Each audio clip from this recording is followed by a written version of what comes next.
Welcome to the Pursuit Zone Adventure Travel Podcast. I am your host, Paul Schmid, and I interview modern-day explorers from around the globe to bring you their exciting stories.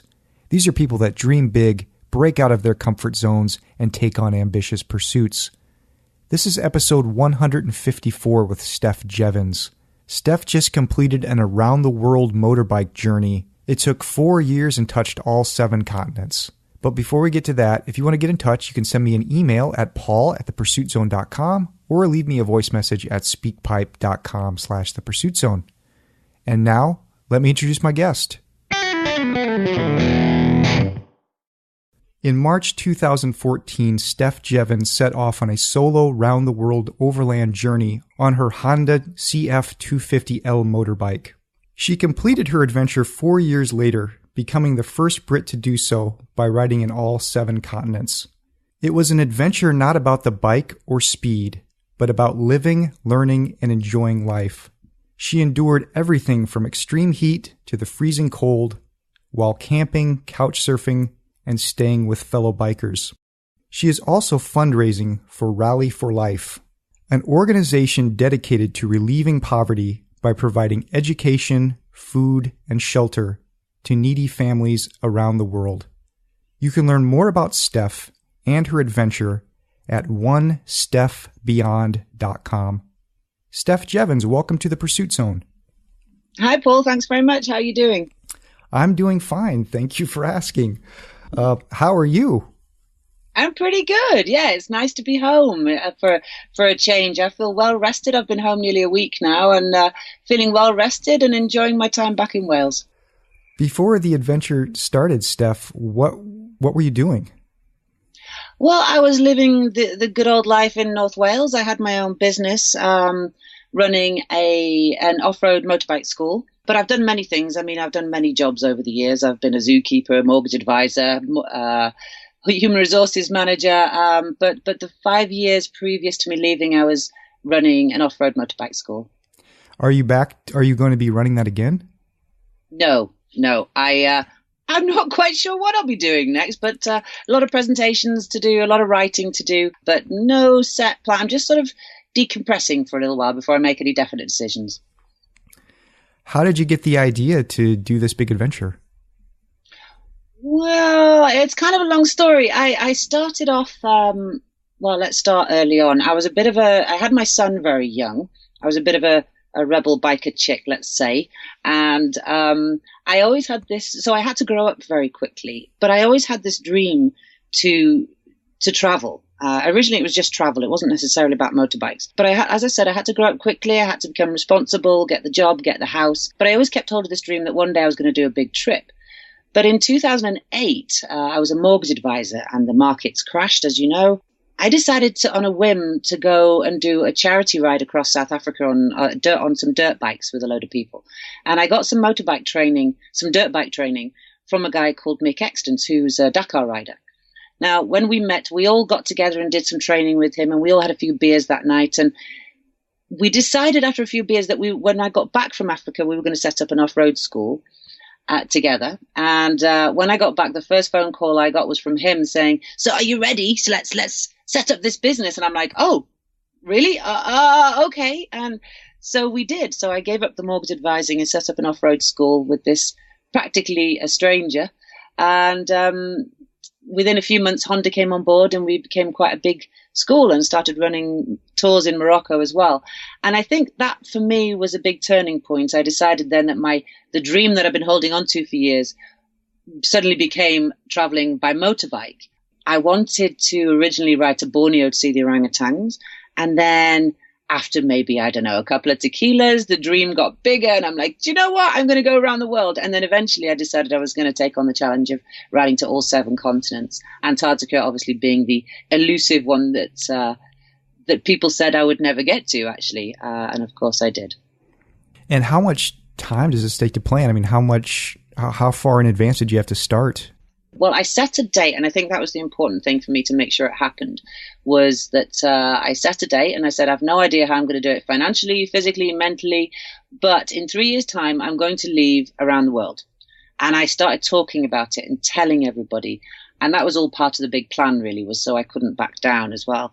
And people's eyes would glaze over and they'd say, okay, yes, okay, love, And no, I don't think anyone really believed me. And then suddenly that day came and I was ready. And I think serious planning, not too much really on the route or the visas or anything. It didn't take that long. The biggest thing was making sure I had the funds and the support and I managed to get a little bit of sponsorship. That was the budgeting, really. That was what frightened me the most, I suppose, and took the longest. How did you enjoy the downsizing of your life and the de-nesting, as you call it? Yeah, it was liberating. I really enjoyed it. I was never really a hoarder, but when you've lived in a house for, 13 years by then that I had lived in that particular house, you do collect a lot of stuff, and the de-nesting sort of signified a transition to me. It was the beginning of the closing of a chapter and the beginning of a new one.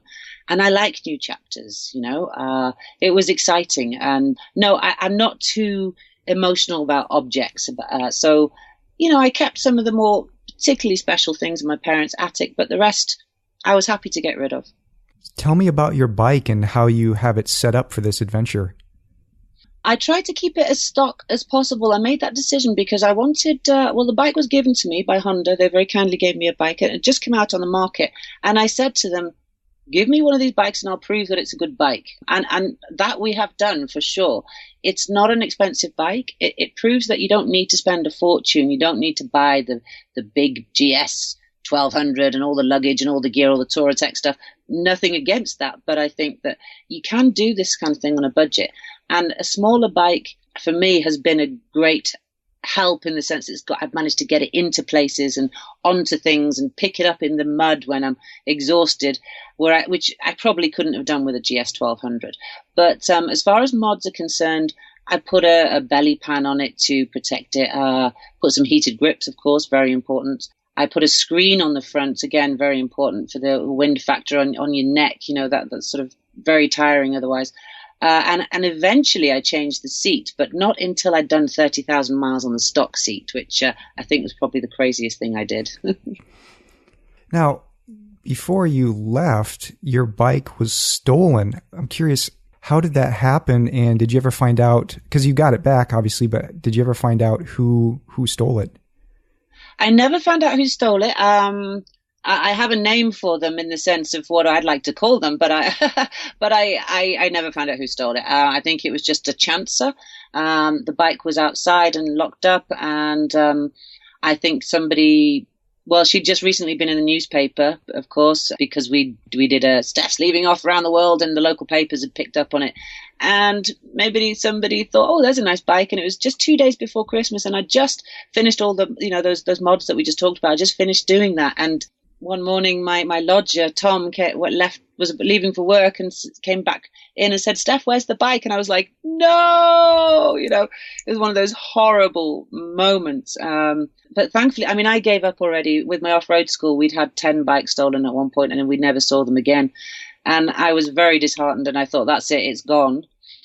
My thing was to try and do what I could to get a replacement bike. That was the only thing I could think of but actually a few people started helping looking, and amazingly on Facebook, there was stuff everywhere, people just making posters and sharing it. And my son was out searching in the rain, and it was him that actually found the bike hidden behind a building.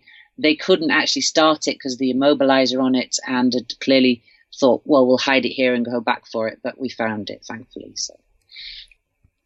Well, let me run through a list of some of the countries that you went through, because it's a big list. You started out in your home country of Wales and then rode down to Turkey, Iran, UAE, India, Nepal, Bhutan, Burma, Laos, Vietnam, Cambodia, Thailand, Malaysia, Singapore, Indonesia, and then the island of Borneo, as you mentioned, with the orangutans, and Australia, New Zealand. And then I think from New Zealand, you went to South America, then to Antarctica, then back up through South America, Central America, Mexico, US, Canada, and then finally Africa before the final leg home. I'm curious. I wanted to ask you about some of these places. The first one that I'm curious about is Iran. What were your experiences like in Iran?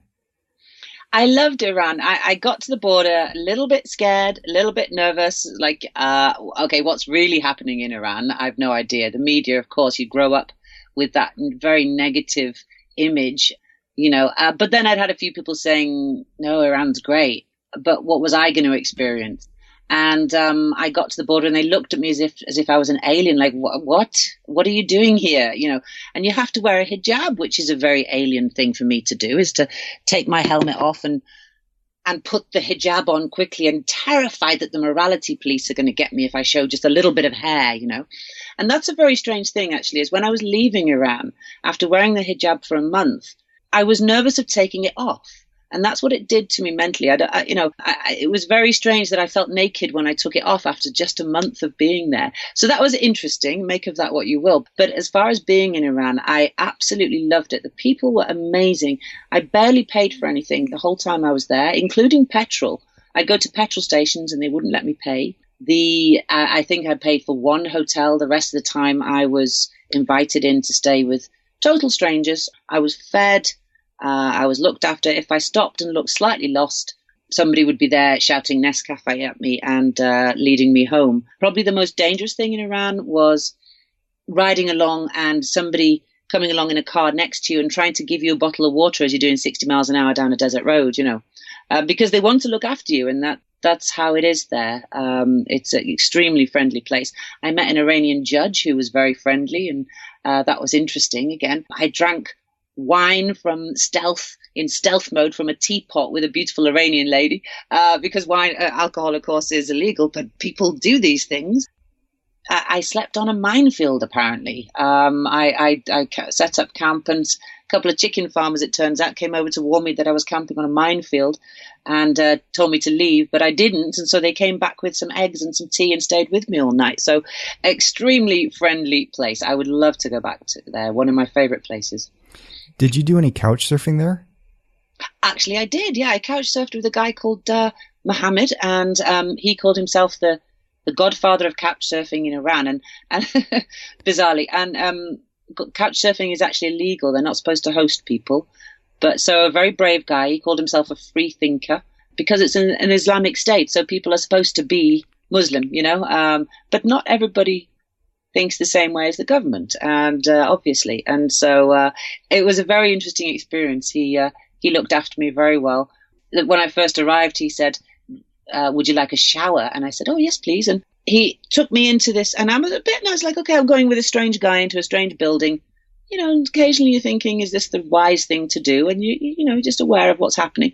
And he opens his bathroom door and he says, surprise! And it's all pink. So there's pink slippers, pink everything, pink bathrobe, fluffy stuff. The whole room is pink. And I went, maybe a little bit sexist. I said, are you married? And he's like, nope. Teenage daughter? Nope. And I was like, this is a bit strange. This is like it's for a princess, and maybe I'm his princess. Maybe he's been waiting for me. And so those moments were the split second moments where you go, do I run? Or am I going to get locked in here? Or do I accept this hospitality? And those are the split seconds where you're really on a knife edge. But of course, I accepted the hospitality. I had a shower, and then I listened intently before I unlocked the door. And when I opened the door, he was there with his friend. They'd made some tea and some food, and we had a lovely weekend. But many moments like that, Did you get a sense that the couch surfing community, although illegal, is somewhat strong in Iran?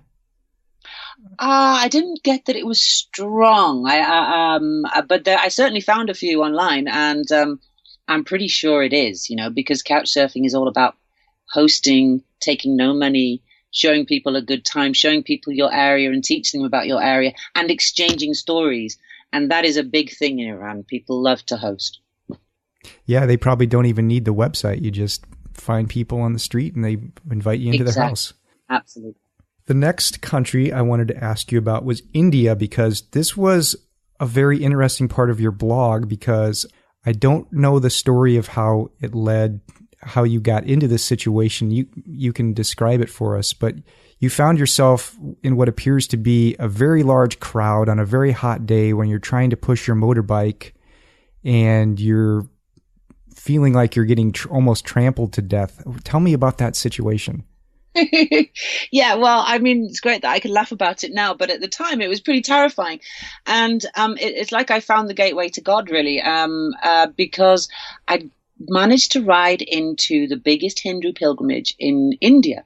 And there was thousands of people heading for the River Ganges, to a certain spot in the River Ganges, to collect water to take back to their temples from hundreds of miles around. And they came by motorbike, they came by running, they came by truck. There was a lot of music. It wasn't an aggressive crowd. It was just a surge. And because of my poor planning, I'm just like, la, la, la, well, let's go this way. Oh, it's getting very busy. It's getting busier. It's getting busier. Oh, I'm stuck. I can't go anywhere. And every time I tried to get out of the crowd, I'd get turned back by a police barricade, or I'd try and go off-road and through some rivers and find that there's hundreds of people doing the same thing. We got trampled. Like I said, it wasn't an aggressive crowd, but there'd be people running through the crowds and jumping over the cars and blowing whistles and all sorts of chaos. And the heat was intense.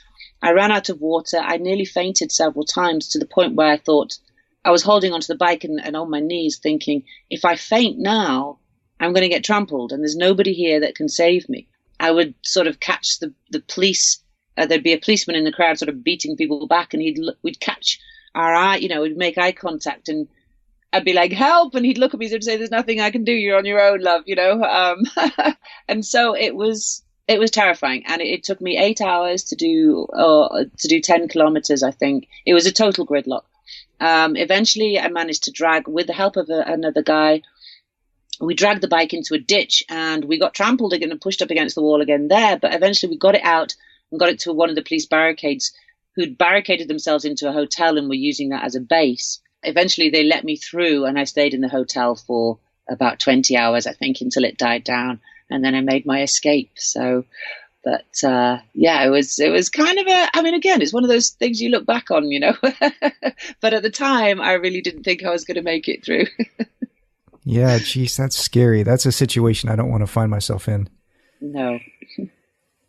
Well, how was the rest of India? Tell me about your experiences there.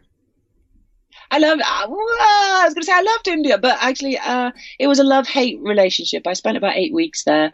The heat was the biggest problem for me. And then the heat combined with the chaotic traffic and the crowds and the no privacy was trying at times. I did get heat exhaustion a couple of times. It's challenging, but I like a challenge. I would go back there tomorrow if somebody invited me. It made the Himalayas all the more inviting once I'd got through the chaos of it, and then riding up into the Himalayas and having those open dirt roads, and the smells and the diesel fumes and the crowds dispersed, and I was up, and there was the Himalayas, and it was I'd go there again for sure. What was your route through India? Did you? Because I believe you flew into India. And then were you riding down along the coast in the south part, or did you start in the middle and head towards Nepal? What did you do? Yeah, I flew from Dubai into India, and I started in Mumbai, and then so I never went south from there.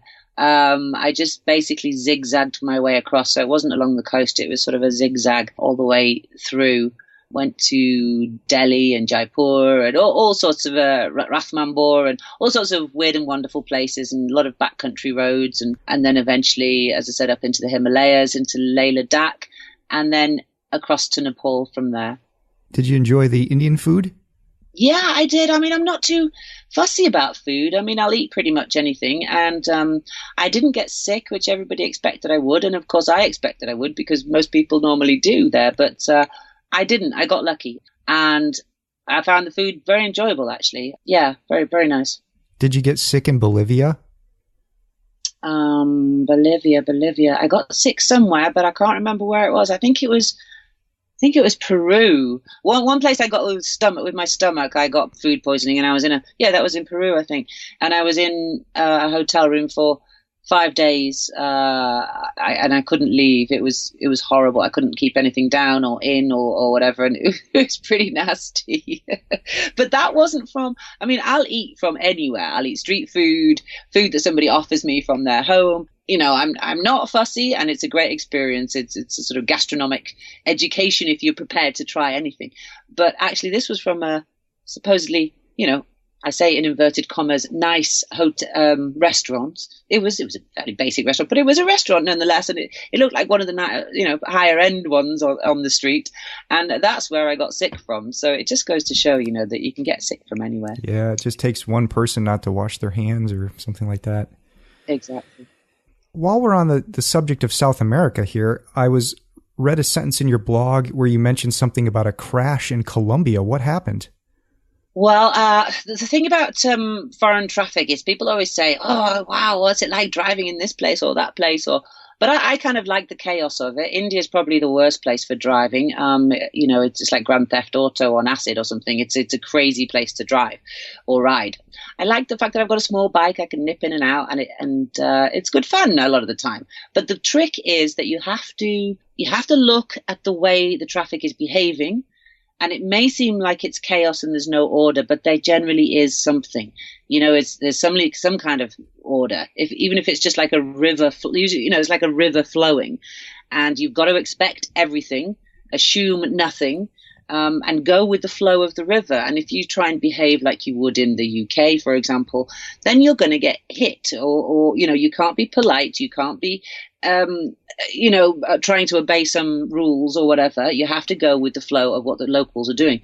Now, in Colombia, I forgot my own rule. In fact, what I was trying to do was to get to the airport with my motorbike, because I was going to ship across the Darien Gap to Panama, and I was making my way there. I came across 3 lanes. This was in, which city was it? Bogota? I can't remember, or Cali. Anyway, there was 3 lanes, and I went, oh, which lane? And I hesitated, and I kind of took my time, and the truck behind me wasn't taking his time or prepared to wait, and he just barreled on through. And I saw him last second over my shoulder. I veered off to the left, and he just caught the back end of the motorbike and pushed me into the other lane, and I fell and slid down the road on my shoulder. Amazingly, there was no other car in that lane, and yet there'd been nothing but cars until that point. So, wow, it's just one of those moments where you think, how did that happen? How did I not get hit there or seriously injured? But that's happened many times where I've asked that question. So, but I mean, it sounded, you say I got hit by a truck in Colombia. It sounds really exciting and terrifying. But actually, it was a split second. It was pretty scary that I slid down the road, but there was no major damage, and we got out, after I stopped shaking, and we carried on and got to the airport in time. What kind of a truck was this? Oh, I don't know. It didn't stop, so I didn't get a chance to sort of view it. Was it like just a pickup truck, or like a big semi truck, or I think maybe a lorry you would call it? It was a biggish truck, like I forget whether they Bedfords or something. They're fairly big trucks, yeah. Yeah, I guess I was going to ask the question you already answered. They didn't bother to stop, huh? No, they didn't. So I'm not even sure he noticed me, to be honest.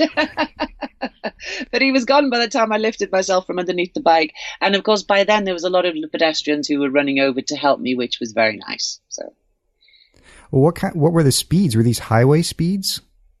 No, we were in a city which suddenly split into 3 lanes. So it was a busy city road, and we were probably doing, I don't know, 40 miles an hour or something like that. It was fast enough, but not highway speeds, thankfully. Let's jump over to Borneo.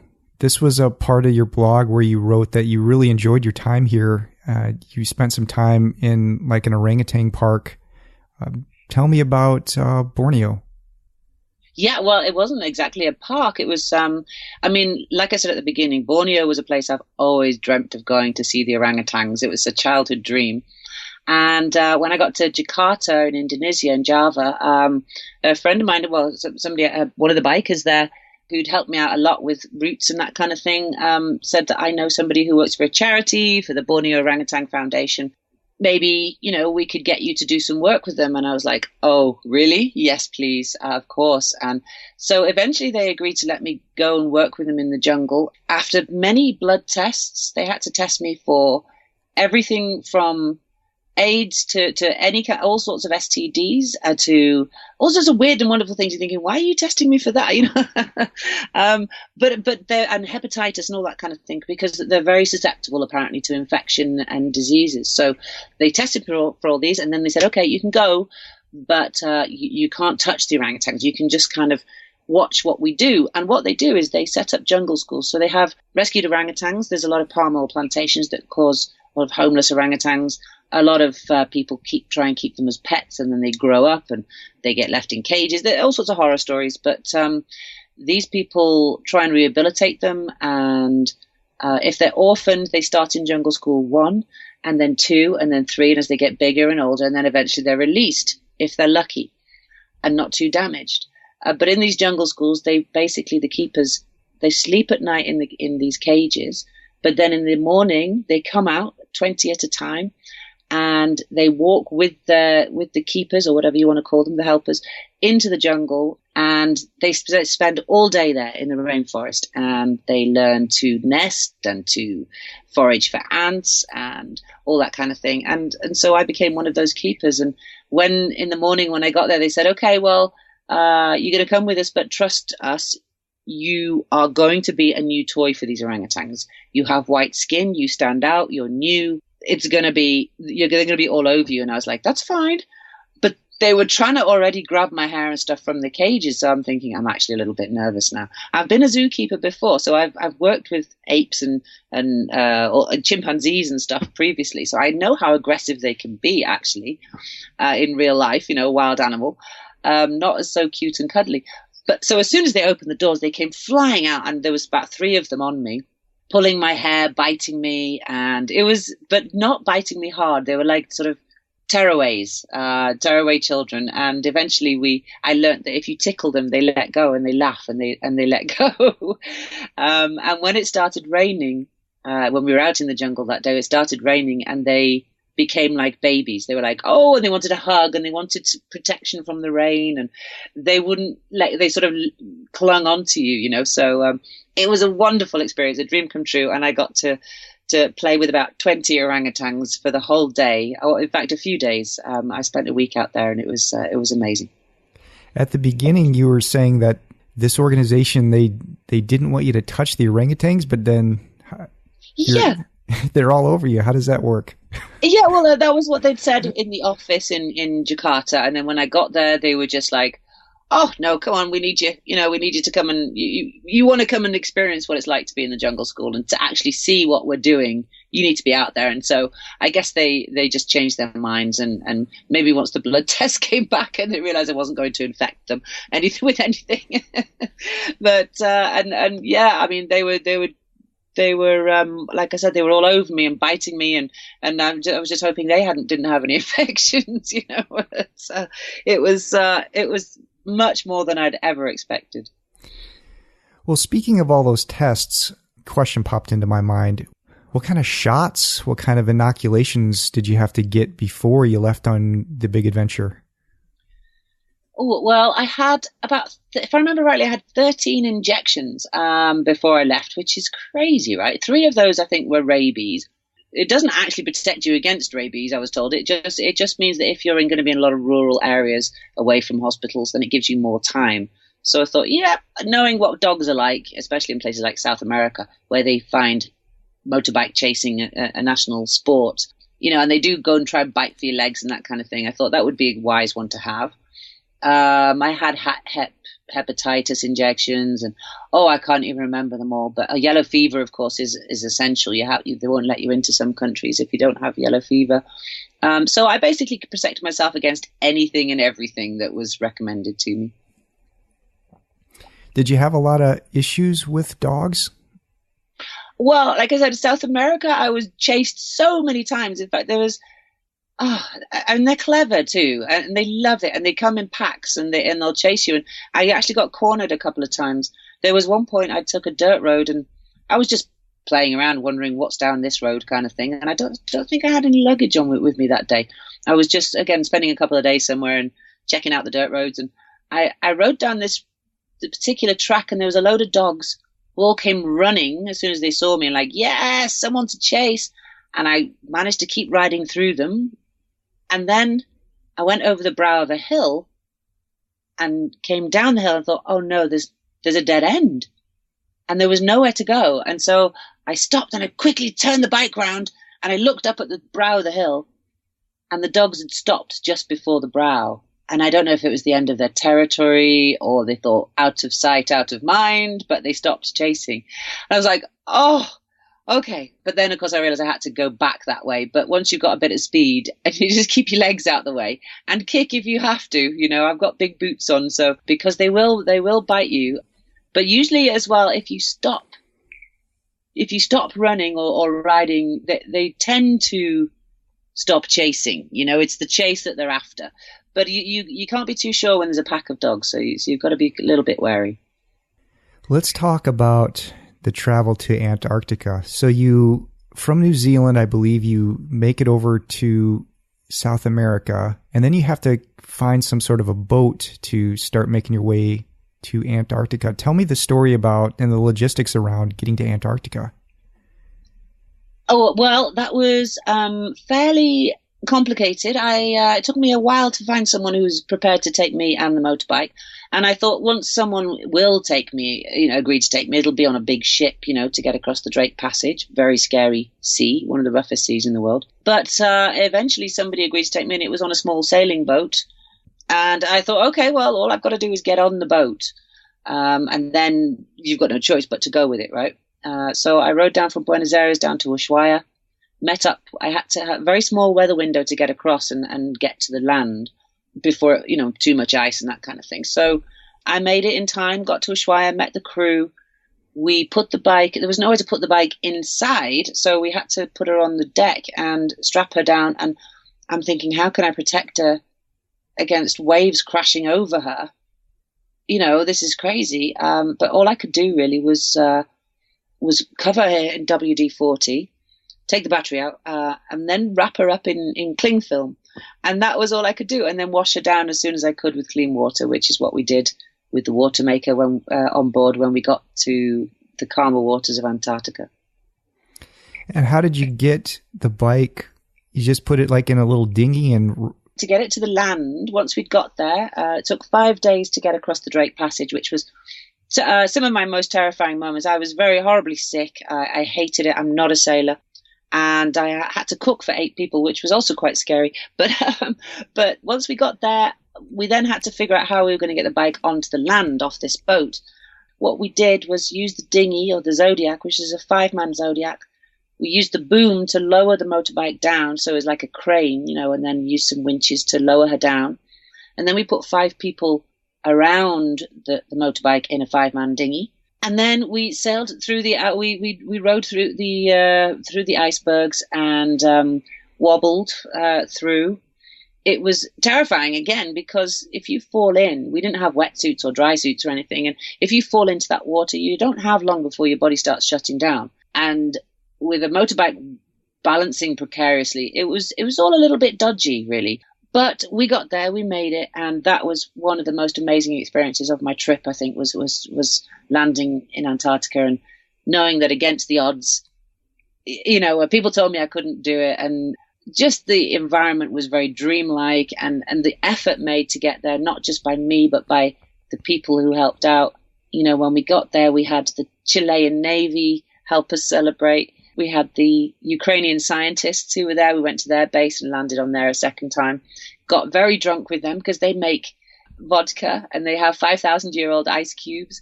And we celebrated because they're like, there's a woman and a motorbike in Antarctica. This is awesome, And the fact that the people were so up for helping me to achieve a dream, that was really sort of life-changing for me. And it also made me feel like I could achieve anything with a bit of positivity. And once you create that positivity around you, people around you become very positive and supportive because they love the fact that you're giving it a go. It doesn't matter if you fail. It's the fact that you're giving it a go in the first place. That's quite a strong thing, to feel. What are you riding on in Antarctica? Are there existing roads and how far were you able to ride? Not very far. I think the biggest challenge was getting the bike there and getting it onto the land. Once we were there, I landed it twice, and the first time was on a long stretch of beach. It was like a volcanic ash and pebbles, and not the easiest thing to ride on, actually, but it was a spot where we weren't going to disturb any wildlife, and it was there was no ice or anything, so the ice had receded enough that we could get on. And the second time was unexpectedly, we hadn't planned to land again or take the bike off again. There was a lot of effort involved to that.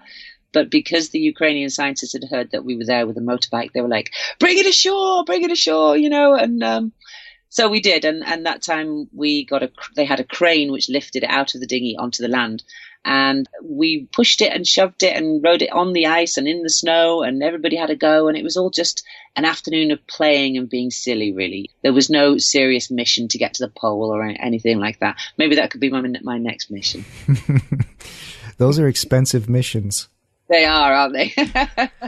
So there's nobody standing on shore wanting to see your paperwork saying, show me your permits. You didn't need anything like that? No. Leaving was a little bit complicated, but we ended up just going for it. And then coming back was a bit complicated because we left from Argentina, and then I was dropped off in Chile. And so I arrived in Chile and was dropped off, actually not on the same boat, but on a Russian icebreaker. And when the bike got there with no paperwork saying I'd left Argentina and where I'd been for the last 3 weeks, that took a little bit of explaining. They're like, where have you come from? Antarctica. Look, I have a stamp, and I actually did. I had a passport stamp, not an official one, but the Chilean Navy I'd gone onto their base as well, and they'd stamped my passport with a little penguin stamp, which, like I said, not official, but it was nice to have. So I kind of showed them that, and then they laughed and somehow let me get away with it. So, and didn't seize the bike. So all was good. So on your way back, you hitched a ride on a Russian icebreaker. Was that all the way to Chile? Yeah, well, actually to a place, a little island, which name escapes me now, but it's the southernmost inhabited point on Earth, and which everybody says is Ushuaia, but actually it's this little island. So off the mainland, there's this little island, and I don't know how many people live there. Not very many. They live in cabins. There's a boat once a week that goes to the mainland. And when I got there, they were preparing for winter. So they were building up the log piles. I was thinking, please don't let me get stuck here for the winter. But there was no hotels or anything. So I stayed with a local family who fed me for the week. And I stayed in this sort of wooden shack thing. It was very comfortable. It was very nice, although when the wind blows there, it feels like the house is going to come down. So a very kind of barren, but very pretty place. And I was there for maybe 5 days before a boat came and could take us off back to the mainland. Was the Russian icebreaker journey more forgiving to your stomach than the small boat? Yes, it was a lot easier, and they were very friendly when we got on board. They were very disappointed because on my sticker they'd seen on my logo a dog, and they thought I was bringing the dog on board. And when we'd radioed them and said, can we give this woman and a motorbike a lift home? They were like, yes. And then when I got there, they're like, where's the dog? They were really disappointed. So I had to apologize profusely. But they were very hospitable and much easier ride. Eventually, after going through the Americas, you go from Canada to Africa. You start in South Africa and wind your way up into Egypt. What were your favorite parts of Africa? Well, yeah, I hadn't planned on doing Africa. I'd ended up kind of fairly injured in Canada, in North America. And then I was almost done. I was like, I'm done here. I can't do this anymore. But rested and recovered and managed to come back with a newfound energy after several months of a winter in Canada. And I had this newfound energy, and I thought, my plan was to ride across Canada and then to Morocco and touch the seventh continent and then go home. I thought my money would have run out by then, which it did several times, of course. That's another story. But I knew by then I didn't need to plan too much. I didn't need to worry too much about things because something always happened. And I thought, you know what? Don't worry about it. Just ride across. You can't do Africa, say you've done Africa, without riding all the way across it from tip to tip. Just riding into Morocco and you can't say you've done it. So at last minute, I decided to ship to South Africa and ride up to Angola and then across and then all the way up the East Coast. That took me about 8 months. I absolutely loved it. I'm so glad I changed my mind. I think my favorite, very difficult to choose a favorite part of any of the trip, but Africa, maybe Ethiopia if I was pushed. I loved Ethiopia. Very challenging place to travel for many different reasons. But for me, I was in a good place mentally. I was in a strong position. I felt good. The people were lovely. The riding conditions are awesome, and the views are stunning. It's just there's nothing not to like. Well, a couple of things, but but I absolutely loved it. Probably the worst. Angola as well. I loved. That was a surprisingly interesting place. But again, very challenging to be out there on your own in those sort of arid conditions and very little infrastructure. But very worthwhile.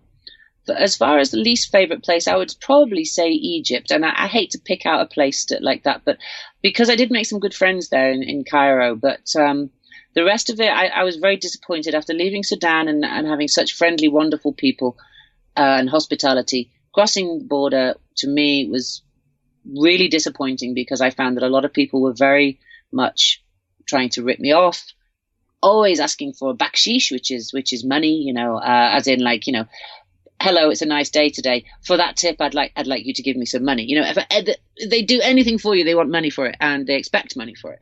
And it's a culture, but it's also born from the fact that they used to have a lot of tourists.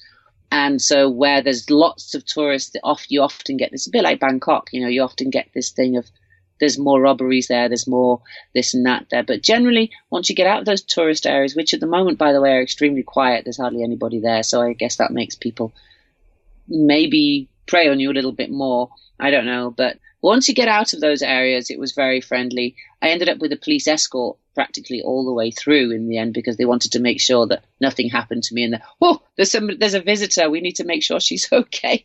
And they gave me armed escort all the way through, which was interesting. But yeah, if I had to choose a place, then I would say just for that reason, that Egypt would be it, I guess. Yeah. You mentioned that you took some time off to let your body heal up, and also there were some times where you had to earn some more money. What were you doing for work to try to earn some money along the way? Oh, well, good question. Well, I didn't do any sort of bar work or anything like that. I kept moving pretty much a lot of the time. So there was a couple of different things, but I did an online raffle and we gave out prizes for that from sponsors and that kind of thing. That was one of my first things. I learned to write and I just started writing for motorbike magazines. I learned to take pictures much better, and now I do a lot of work writing and doing photography and selling my articles mostly for motorbike magazines. And I also started doing presentations, so people would come to listen to me talk and pay me at the end, and that was great. It was a great way to share my stories, show off my photos, and earn a little bit of money as well. And I'm still doing all of those things. So it's been an education, and in so many ways this trip, it's taught me so many things that I can now take forward with me into whatever it is I decide to do. Yeah, your writing is great. I really enjoyed reading through your blog. Thank you. And thank you for having a blog that's easy to navigate from one post to the next. It seems like so many blogs I run into nowadays are designed for search engine optimization and not so much for the reader's ease of use. Yeah, well, I think they can be overcomplicated, and I like to keep it simple. And it is what it is. And I've watched my audience, if you like, grow over time naturally through the adventure, and that's just from people finding out and then following and then telling somebody else, and it's really nice to see. It's been great. It's worked really well for me, that blog, and it's really, maybe I started this trip selfishly, but a byproduct of the trip is that it's really inspired a lot of people, and a lot of people have contacted me and said, thank you for writing that blog. I've really enjoyed it. It's inspired me to do this or do that. It doesn't have to be a big thing that they're doing that's inspired them to do, but maybe it's just made them think to change their life very slightly, or to go for that job, or to, whatever it is, get on a motorbike again after 50 years of, that was one of the letters I had. So it's been there's been a lot of comeback for me as well from writing that blog. So I've really enjoyed it. What's one question that you wish people would ask you, but nobody ever asks you? Oh, well, I would say, how much do you need for your next adventure, and where can I deposit the money? Oh, that would be wonderful, wouldn't it? But no. Otherwise, people ask me questions all the time, and usually they're the same questions, and occasionally somebody throws in an oddball. But I think I've been asked them all now, apart from that one. Of course, nobody wants to ask that one. No, sadly, no. Well, you were in doing some work in collaboration with Rally for Life. Tell me a little bit about Rally for Life, and did you also have an opportunity to work on any of their projects along the way?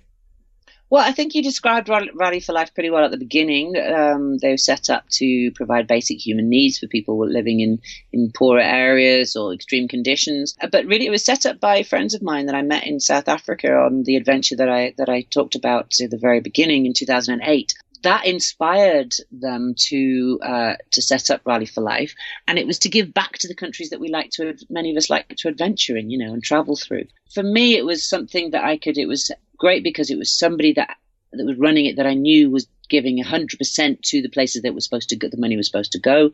It was giving back to those areas that were so good to me as I traveled through them. And, I find that as you're traveling through these places, people are so giving, and the poorest people are so giving, and they'll share their last morsel with you. And it sounds like a cliche, but it's very, very true.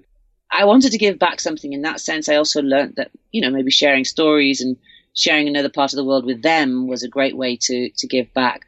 But this charity kind of ticked all the boxes for me. I'm sorry, yes, and you asked me if I'd ever worked with any of their projects, but worked with is probably a bit of an overstatement, but I did visit an orphanage in Guatemala, and I did a presentation for the kids there with some pictures and slides, which was probably my toughest audience. They were very interesting. None of them spoke English, so I had a translator. Of course, when you're trying to speak to overexcited 8-year-old kids, it's quite difficult. It's not quite the biker community, although, in some places I'd question that. But I also went to the Samburu project in northern Kenya and checked out some of the wells. Their project is to provide wells to the Samburu tribe that live in the bush out there and live the same as they've lived for how many hundreds of years, I don't know. And around these wells, you see these villages are now popping up and people are getting closer, and it's providing water for people that, before that well was there, would have walked 10 miles. Now they walk 10 minutes, 5 minutes, and for the rest of the day, they have time for education. They have time for learning to grow plants rather than just eating the meat, all that kind of thing. So it's a great project. How can people donate to Rally for Life if they want to? They can check out rallyforlife.org, and there's a donate there, and there's more information about some of their projects as well. Do you have any regrets at all about taking 4 years to do an adventure like this?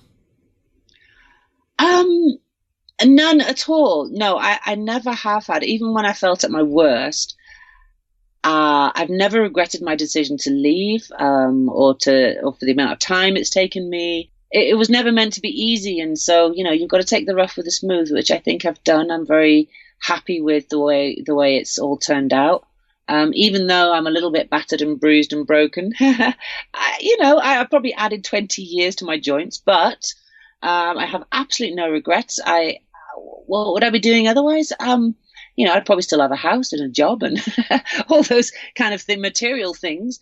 But, security is overrated, and I actually feel more secure now by owning less and feeling like the world is a much smaller place. I have friends everywhere. Hey, I've got cheap holidays for the rest of my life. I've made friends in so many weird and wonderful places. So, what's not to like? I'm very happy. What did you underestimate most about this trip before you started? Well, probably the length of time it was going to take me, actually, the 4 years. But I'd secretly hoped that it would take me long. I'd originally planned 18 months to 2 years is what I'd said, but only because my budget actually was only going to last me 16 months if I lived on a tiny, tiny budget. But I said 18 months to 2 years. I thought I'll figure it out. Of course, as I said, I found a way to make money along the way and lived very cheaply and learned to live on a budget and all that kind of thing. And but I really didn't think it would take me 4 years. But I'm glad it did, because the longer you're away from home, the more you learn in a way. I don't know, it just evolves. There's nothing, this isn't the ultimate trip. You can have an amazing trip in 3 months. Some might say that's the best way to do it because you get all the highs and then you go home and you do whatever and then you go back again when you still got a lot of energy. But I don't know, I felt an evolution. I felt myself change in so many ways over the time frame. So, but by the end of the 4 years, I was ready to come home. My body was definitely ready to come home and rest up a bit. And hey, maybe I'll be back on the road again in a few months. Who knows? What about this are you most proud of? I'm proud of the fact that I finished the circle and did what I set out to achieve. I probably felt the most proud, funnily enough, not getting home, but getting to the end of Africa, getting to Cairo. I got this great sense of achievement and the thought that I'd got to the end of the seventh continent. I'd done it. And it was just an amazing feeling to know that I'd done it, and all I had to do now was ride home through Europe. And that was kind of like the transit bit home. So yeah, I guess the fact that I did what I said I'd do. So you have an ebook that's available right now. It's on, I think it's Apple's iBook platform. I don't know much about that platform, but do you have any intentions on bringing that over into the Amazon Kindle space? It is actually already on Kindle as well. It's on iBook and Kindle. I think you just have to type in. I don't use those platforms much myself anymore, but you could basically just type in. The book is called Embrace the Cow. If you type that into either Kindle or iBook, it should come up. Do you think you got another book in the works? I hope so. That book was very difficult to write. It took me a lot longer than I thought. It was very difficult in the whole editing process. I think I was so sick of it by the time it had gone out there that I didn't want to look at it again. But you have to have a break from these things after a while, and then go back to it later. That was a book about how to travel on a budget and how to travel the world on a budget, and lots of hints and tips, a few stories thrown in there, sort of a bite-sized book. The next book, I hope, if this is my next adventure, I'm going to have to take my own advice and set a date and crack on, I guess. But this is going to be my next adventure, is writing this book. And I'd really like to do it well. And I'm very critical of myself and my writing in that sense. And, it could take me some time, but I'd like to say that I'll have one out in a year and it'll be the full story, the full fat story, warts and all. But yeah, it may take me, like I said, I'll be 18 months to 2 years on this journey. On this journey, I'm saying 12 months. It could be 2 years. So watch this space. What advice do you want to leave people with? Well, hey, I'm no expert. I'm just cracking on and doing my thing. But I would say that if you want to do something like this, or any goal really, then just get started. Like I just said, set a date. If you're never going to have all the answers. We tend to look at the obstacles ahead of us and say, well, there you go. How am I going to get over that one? Well, sometimes you have to start the journey, whatever that journey is, for the job promotion, for whatever. Start the journey, and you have to get to the obstacle before an answer presents itself.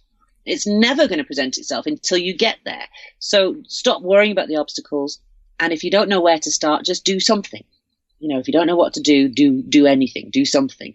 Write a list. I don't know, start ticking them off. Set a date, I think, is the important thing. Nobody said it was easy, but nothing that's worth doing is easy, and I think that it's the old, and I've said this many times, it's the old phrase, how do you eat an elephant? And the answer is one bite at a time.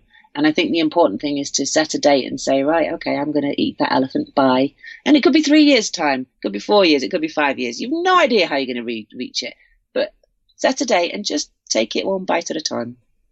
Steph, how can people contact you if they want to learn more? Well, they can read the blog, which you mentioned earlier, and there's a contact form on there, is onestephbeyond.com, or they can contact me by email. I get a lot of questions and stuff by email, which I'm more than happy to receive, is stephjeavons@gmail.com. STEPHJEAVONS. Correct. Steph Jeavons, thank you so much for coming on the show and sharing the story of your round-the-world motorbike adventure, and congratulations for completing it. Thanks, Paul. It's been a real pleasure. Thanks for having me on the show. Thank you for listening. If you want to support the show, here are a few simple ways. You can subscribe to the show on Apple Podcasts or Spotify or YouTube or wherever you listen to the podcast. You can like the show on Facebook or follow along on Twitter @ThePursuitZone. You can leave a 5-star review on Apple Podcasts or iTunes or Spotify. This episode was recorded on March 30th, 2018. For the show notes and more great adventure travel podcasts, visit thepursuitzone.com.